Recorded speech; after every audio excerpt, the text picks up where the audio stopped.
Throughout the entire pandemic, many movies have proceeded to come out and be created throughout the entire thing. Some kind of being relevant to everything that we're going about, and some taking on the situation in a very unique way.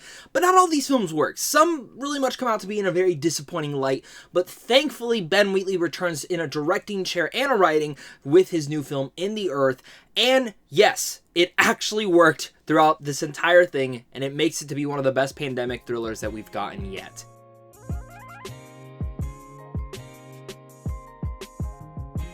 What's going on, buddy? Welcome back to a brand new movie review. My name is Zach. I am the Wolf of Geek Street, and if you're a geek like me, or in general just love talking movies, this is the channel for you guys. So make sure to hit that like and subscribe button, as well as comment down below your guys' thoughts, and just in general, all of these things about In the Earth. There's a lot to discuss with this one, and ever since I saw it back at Sundance, this has been one of my most films that I've been looking forward to seeing how the general movie-going audience talks about as it finally debuts out in theaters. And since it is coming out this weekend, there's going to be a lot of discussion with all of you guys, so let's dive right into this, because this film is written once again and directed once again by Ben Wheatley. And it's, you know, he created films like High Rise, Free Fire, and of course the Rebecca remake, which I didn't like that movie, but I did really love Free Fire and High Rise. I think when it comes to Ben Wheatley, when it comes to original ideas, he can make some really cool and unique things that makes me just interested to see his vision when it comes to those things. And I was expecting that with the remake of Rebecca. I didn't get that. It felt very generic for a remake.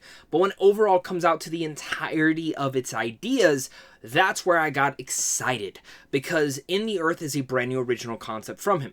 Now, going into Sundance, I did not know that this was based off COVID. I didn't know that they kind of, like, he took this idea like during COVID and came up with it all. I assumed it was made during it, but I didn't know that that's how it came about.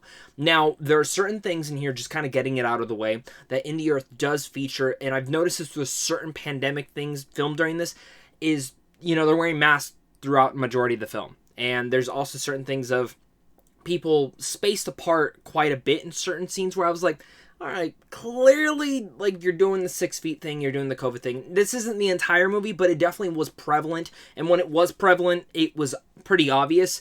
But besides that, In the Earth is a really unique movie, and one that carries a heavy atmosphere and a psychological tension that I think will grab onto many people, and I'm really looking forward to see if I can find this in a theater near me, because I do want to check this out in theaters. In the Earth is all about the world searching for a cure to a disastrous virus, which again, very prevalent to today, and a scientist and a park scout venture deep into the forest for a routine equipment run.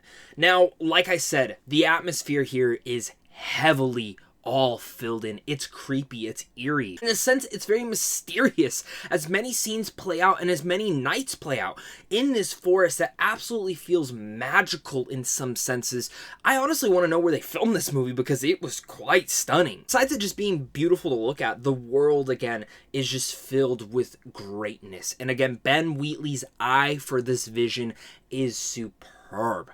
I loved how he brought this world to life, brought a mysterious and magical aspect that, again, gets on your nerves, gets you creeped out in a sense, and the way that he fills the atmosphere, not just the eye for the camera, but also the sound design, which is honestly impressive.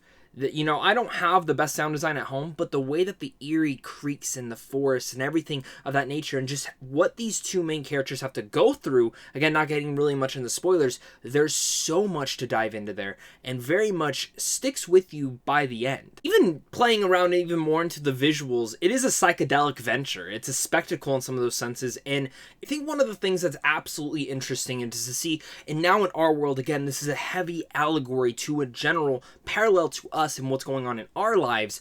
I think for me, the thing that I really liked is how it now kind of transitions to the aftermath of it. You know, there's still this virus going around. How are we supposed to deal with it? How are we not supposed to deal with it? How should we go about this? And I think what In the Earth really establishes is now this new camaraderie of life. How do people live past it? And we're kind of going through that right now. So overall makes this film really ambitious. And that's what Ben Wheatley does best, is when he tries to jump into the most ambitious things, which all the time does not work. like I mentioned, I think there are some certain COVID restrictions that do kind of play into the mix and could have been a bit better overall. And even honestly, the pacing and the length of the movie is way too long. This movie probably could have been cut by at least 20 minutes. And, you know, this is probably in the indie-ish film that Ben Wheatley has done before, but he's cut from, like, no studio constraints. He doesn't have to worry about the studio, so I do give him props for that, but definitely the film should have been cut 10 to 15, maybe even 20 minutes, because I feel like the film did get a little bit too long, and it's still stuck with the message.